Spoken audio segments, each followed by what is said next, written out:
What I find interesting is that traditional communication companies are finally, after 10 years, saying, what is the internet? How can we engage it? And how can we use it to speak to our customers? So I've looked at the advertisers, the online advertisers, and they seem to focus on just using the internet to send out messages.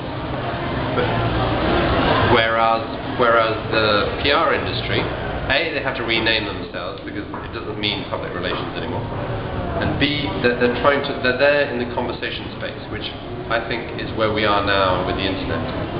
And I think it's a very good position to be in because they have the trust of their clients, and they're saying, how can we speak to the people who matter to us? It's not that hard, because if you think about it, that in Japan we've just had a landslide election for the Democratic Party.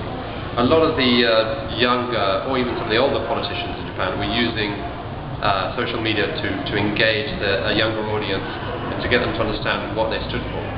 So I think it's Obama led it in the States, and in Asia you see it happening. The governments are saying, how can we get a message across?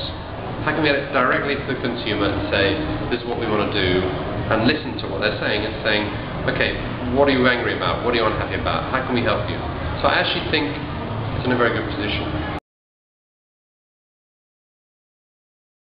The first challenge is that people are busy.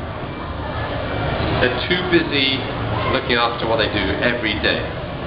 So getting them to pay attention and say, look, here's a different way to do things, is the first challenge. The second challenge is they're a little bit scared.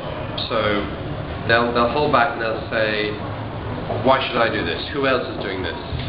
Which of my competitors are doing this? But I think there's enough kind of momentum that will help. And the other thing is there's a bit of a kind of land grab at the moment, because as the technology is pushed, the way that people talk to each other, the way that messages are put across, it means, who is there to help a brand? Is it a traditional PR company?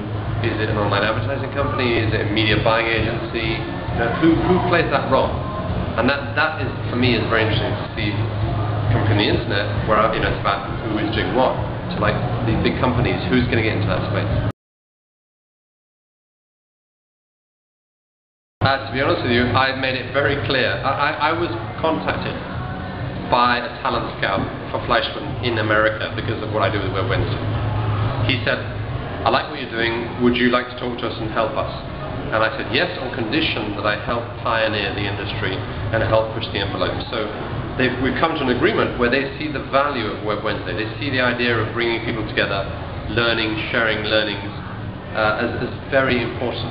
So I actually have a very good situation with Fleischmann where they see the value of what I'm doing with Web Wednesday, and they want to keep that going because it has multiple facets to it. It's a way for people to network, to learn, to keep for me to keep a finger on the pulse, what's happening in the internet, and also for me to take opportunities of startups, what people are doing, and feed that back into the larger Fleischmann and say, look, this is a new technology, or this is a new trend, or this is what people are doing in Asia that you must listen to.